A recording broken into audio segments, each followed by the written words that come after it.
अभी तक हमने गूगल शीट को, उसके इंटरफेस को, उसकी मुख्तलिफ पैरामीटर्स को देखा। इस सेशन में हम कोशिश करेंगे कि गूगल शीट को एनालिसिस में हम कैसे यूज़ कर सकते हैं। मैथमेटिकल एनालिसिस होते हैं, स्टैटिस्टिकल एनालिसिस होते हैं। शायद आपको याद हो कि सेशन 1 में मैथमेटिकल और स्टैटिस्टिकल एनालिसिस में जो डिफ्रेंसिएशन है वो हमने बड़ी तफसील से डिस्कस की थी। तो गूगल शीट्स को हम मैथमेटिकल एनालिसिस के लिए कैसे यूज़ करते हैं, आज हम अपने सेशन में ये सीखेंगे। डेटा की टर्मिनोलॉजी हम पहले यूज़ कर चुके हैं। इस सेशन में एक और टर्मिनोलॉजी भी यूज़ होगी जिसको हम डेटा फाइल का नाम देंगे। एक और टर्मिनोलॉजी भी शायद आप पहले सुन चुके हो, डेटाबेस की। तो इस सेशन में इनमें फ़र्क क्या है इसके बारे में भी डिस्कस करेंगे। किस चीज़ को डेटा कहते हैं, किस चीज़ को डेटा फाइल कहते हैं, किस चीज़ को डेटाबेस कहते हैं, ये भी हम लर्न करेंगे। तो आइए हम कंप्यूटर पे चलते हैं और साथ साथ इन चीज़ों के मतलब देखते हैं और साथ साथ हम गूगल शीट के और पैरामीटर्स को भी एक्सप्लोर करते हैं। जी स्टूडेंट्स, ये हमारे सामने एक गूगल शीट मैंने ओपन की हुई है और फॉर्चुनेटली मेरे पास एक फ़ाइल भी यहाँ पे ओपन है। ये फ़ाइल मैं कैसे यहाँ पे ओपन करूँगा उसके बारे में हम बाद में डिस्कस करेंगे। पहले मैं इस फ़ाइल के मुख्तलिफ करैक्टरिस्टिक्स आपके सामने डिस्कस करना चाहता हूँ। इस फ़ाइल को हम देखते हैं तो इसमें मुख्तलिफ कॉलम्स यूज़ हुए हुए हैं। फॉर एग्ज़ाम्पल ए कॉलम भी यूज्ड है, बी कॉलम में भी हमारे पास डेटा मौजूद है, सी कॉलम में भी डेटा मौजूद है और बहुत ज़्यादा कॉलम हमारे पास मौजूद है। ठीक है, ये अगर हम कंप्लीट देखें, बिल्कुल एंड के ऊपर जाके देखें तो ये ई सी हमारे पास आखिरी कॉलम है जो कि यूज़ हुआ हुआ है। सिमिलरली जब हम रोज़ की बात करते हैं तो रोज़ भी बहुत ज़्यादा यूज़ हुई है। अगर हम कंप्लीट नीचे एंड के ऊपर जाके देखते हैं तो 5001 आखिरी रो नंबर मौजूद है। तो अगर मैं डेटा सेल की बात करूँगा तो ये जिसके ऊपर इस वक्त कर्सर ऑन है उस कर्सर का नंबर जो है वो H4 है। H उसका कॉलम का हेड है, 4 उसकी रो का है और यही चीज़ यहाँ पे लिखी भी हुई है। अच्छा, अगर मैं रेंज की बात करूँगा तो डेटा रेंज स्टार्ट होती है A1 से और ख़त्म होती है EC 5001 के ऊपर। EC आखिरी कॉलम और 5001 आखिरी रो। अगर मैं यहाँ पे देखूँ तो फर्स्ट रो में उनके डेटा के हेडिंग्स लिखी हुई हैं। हर डेटा कॉलम की हेडिंग लिखी हुई है। तो डेटा बेसिकली स्टार्ट होता है सेकंड रो से। अगर मैं इस चीज़ को आपस में इसमें शामिल करूं तो मेरे पास टोटल डेटा जो है वो 5000 रोज़ के ऊपर मौजूद है, जबकि एक रो फर्स्ट रो है वो उसकी हेडिंग के बारे में। अगर आपको याद हो तो सेकंड सेशन में हमने डिस्कस किया था डेटा या डेटा डेफिनेशन के बारे में। डेटा हर उस फैक्ट या फिगर को कहते हैं जिसमें कोई कॉन्टेक्स्ट शामिल हो। तो यहाँ पे हर कॉन्टेक्स्ट, हर नाम जो है वो उसके फर्स्ट रो में लिखा हुआ है। तो इसका मतलब है कि जेंडर के नीचे जो भी चीज़ें 102, टाउन साइज़ के नीचे 254, एज के नीचे 2022, ये सारा डेटा है। और ये क्यों डेटा है? क्योंकि हर एक का कॉन्टेक्स्ट यहाँ पे अलहदा-अलहदा उसकी हेडिंग के तौर के ऊपर मौजूद है। अच्छा, यहीं पे मैं एक और टर्मिनोलॉजी आपके सामने इंट्रोड्यूस करता हूँ जिसको हम डेटा फाइल कहते हैं। जब हम डेटा फाइल का वर्ड बोलते हैं तो वो एक डेटा को एक ख़ास सीक्वेंस में रखने का नाम है। वो क्या सीक्वेंस है कि जब भी हम उस कॉन्टेक्स्ट की बात करेंगे तो वो हमेशा कॉलम्स में आएगा और जब भी हम वो डेटा किस के लिए इकट्ठा हुआ है वो हमारे पास रो में आएगा। इसको मैं एक और एग्जांपल के साथ आपके सामने रखता हूँ। डेटा कैसे इकट्ठा होता है? डेटा हमेशा एक क्वेश्चनेयर से इकट्ठा होता है। क्वेश्चनेयर क्या चीज़ होती है? हमारे पास एक पीस ऑफ पेपर है जिसके ऊपर चंद एक क्वेश्चन लिखे होते हैं। फॉर एग्जांपल मेरे पास एक क्वेश्चनेयर है जिसमें सिर्फ 3 क्वेश्चन है, जेंडर, नेम और एज। एक क्वेश्चनेयर है, मिसाल के तौर पे मैं ले रहा हूँ, 3 क्वेश्चंस है। उस क्वेश्चनेयर को मैंने एक 20 बंदों के ग्रुप को पकड़ा दिया कि वो हर बंदा उसको फिल कर देगा। अच्छा, जब by the end of the day मेरे पास क्या होगा कि मेरे पास 20 क्वेश्चनेयर आ जाएंगे। दूसरे मानों में मेरे पास 3 क्वेश्चंस का डेटा हर रिस्पोंडेंट के हवाले से आ जाएगा। अच्छा, अब ये दो चीज़ें साथ साथ चल रही हैं। एक ये है 3 क्वेश्चंस और एक आ रहा है कि number of respondent. Data file में ये दोनों चीज़ों का जिक्र होना लाजमी है। हम कैसे करेंगे? जब हम क्वेश्चंस की बात करते हैं उसको हम गूगल शीट में वेरिएबल हेडिंग की बात करते हैं, यानी वेरिएबल की बात करते हैं।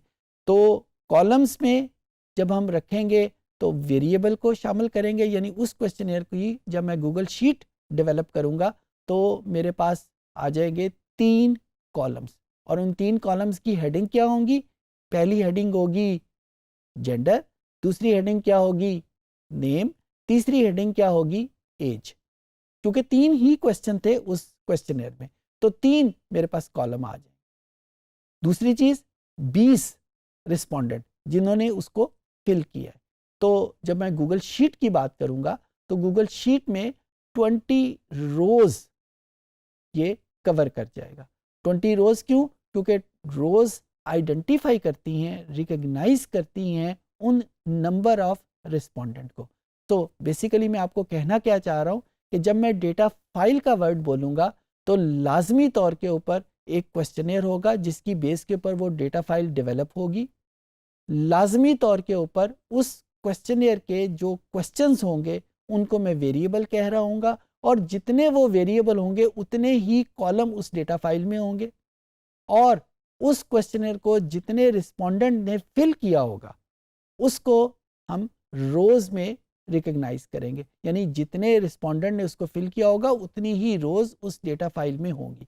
इसी चीज़ को अगर मैं एक डिफरेंट तरीके से आपके सामने कहूँ कि मेरे सामने अगर एक डेटा फाइल है जिसमें 50 कॉलम्स हैं और उसमें 100 रोज कंज्यूम हुई हैं, तो बेसिकली ये डेटा फाइल एक ऐसे क्वेश्चनर की बेस के ऊपर बनी होगी जिसमें 50 क्वेश्चंस होंगे, क्योंकि 50 कॉलम थे, और ये क्वेश्चनर कितने लोगों ने फिल किया होगा? ये 100 लोगों ने फिल किया होगा कि उसमें 100 रोज कंज्यूम हुई हैं।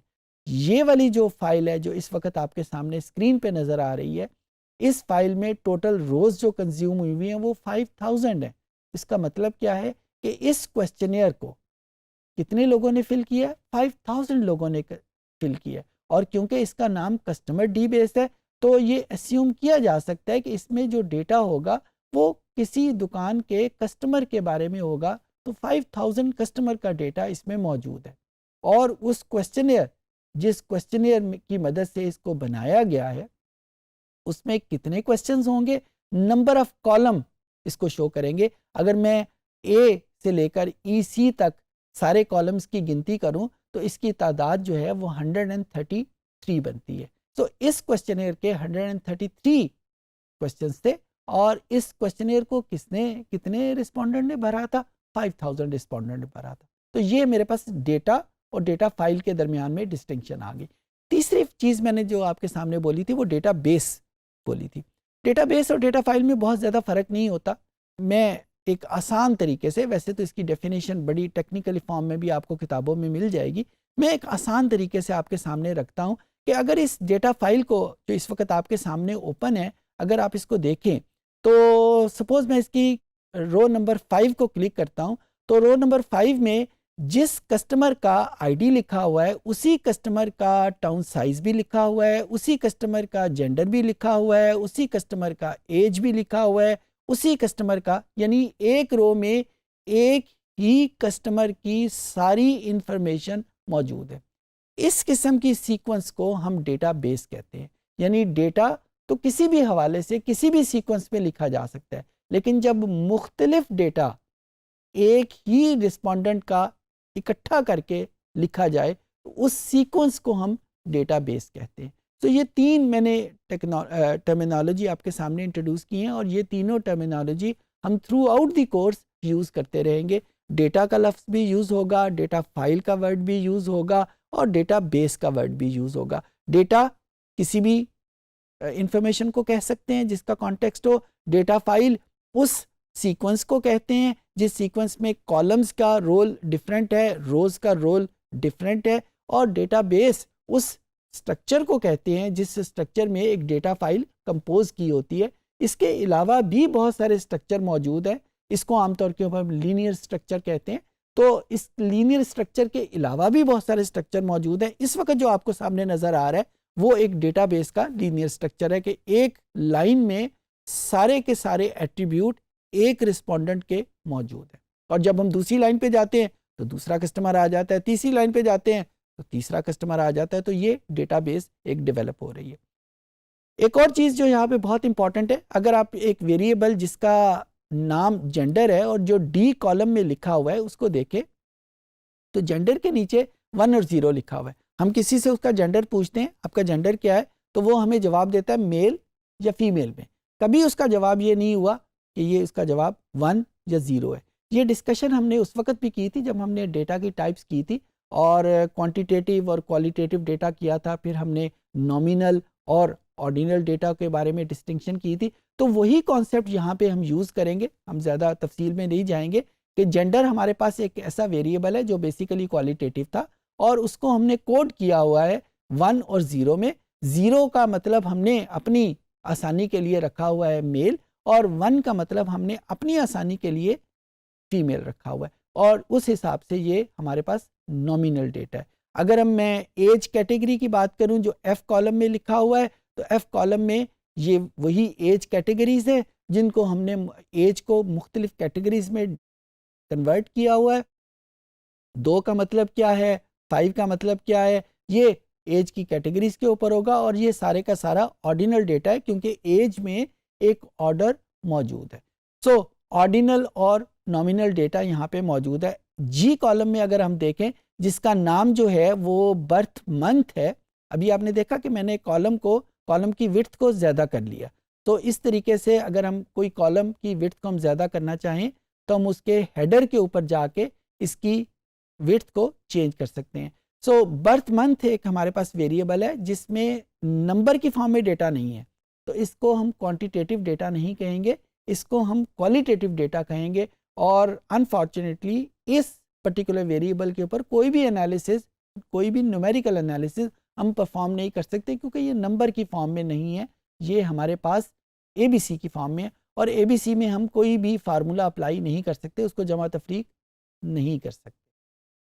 अच्छा, अब हम एक स्टेप आगे बढ़ते हैं। मैंने एक यहाँ पे एक कॉलम ऑन किया हुआ है और मैंने एच कॉलम में किया, ये education, ED stand for education. जो ही मैं इसकी वैल्यू में कोई वैल्यू शेड करता हूँ, कोई एरिया हाईलाइट करता हूँ, तो ये किस रेंज को मैंने हाईलाइट किया हुआ है। अगर मैं इस रेंज को आइडेंटिफाई करना चाहूँ तो रेंज बनेगी, रेंज का नाम मतलब हमने लास्ट सेशन में सीखा था कि ग्रुप ऑफ सेल्स को कहते हैं। तो ये ग्रुप ऑफ सेल्स शुरू कहाँ से होता है, ये H2 से स्टार्ट होता है और ये कहाँ तक जाता है, ये H10 तक जाता है। सो H2 से H10 तक हमारे पास रेंज है। अगर हम नीचे देखें तो इस स्क्रीन के बॉटम के ऊपर इस रेंज का सम लिखा हुआ आ रहा है, सम इज इक्वल टू 137। ये 137 किस चीज़ का सम है, यहाँ पे H2 से लेकर H10 तक जितनी भी वैल्यूज़ हैं अगर मैं इसको सम करूँ तो ये मेरे पास यहाँ पे लिखा हुआ आ गया। अच्छा, यहाँ पे अगर आप देखें सम के आगे एक छोटा सा एरो और भी बना हुआ है, इसको जब मैं क्लिक करता हूँ तो मुझे कुछ और इन्फॉर्मेशन भी आ जाती है। फॉर एग्जांपल इसका एवरेज क्या है, इसकी मिनिमम वैल्यू क्या है, इसका मैक्सिमम वैल्यू क्या है, इसका काउंट यानी इसकी तादाद क्या है, ये सारी इन्फॉर्मेशन यहाँ पे मौजूद हैं।